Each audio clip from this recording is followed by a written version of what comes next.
Hello, luto tayo ng beef stew alamang Mike.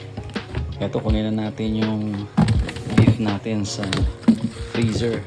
Nakuha ko itong beef na to 50% off, kaya nakamura tayo dito. Syempre kailangan natin magaling maghanap ng mga ganyan na nakasale. Syempre mura yan, para syempre makatipid tayo kahit pa-expired na.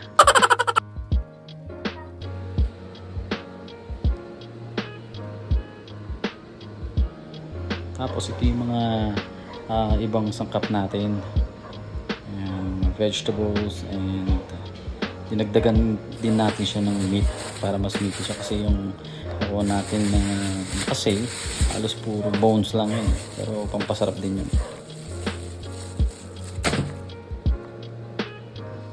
So ito, hinunan na natin yung beef natin na pakuluan para mapalambot na natin siya with herbs and spices syempre.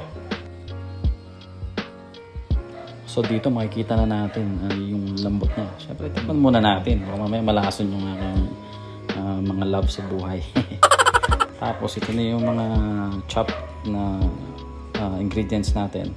Una kong ginawa pala is i-fry natin ng konti itong potato and carrots natin. And then magigisa na tayo ngayon. Tapos lalagyan natin itong tomato paste, konti lang. And then yung liver spread natin.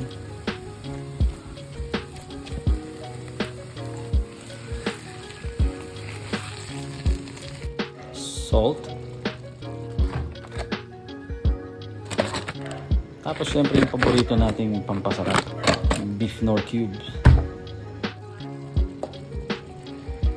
And then dried basil, rosemary, and chili flakes.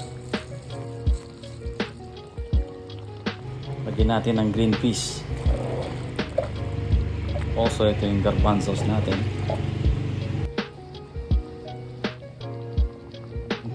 Tapos hintayin lang natin siyang kumulo.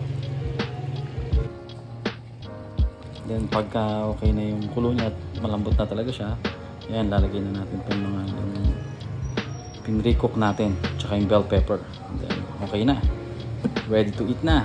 It's time for taste test na. Serve lang muna natin.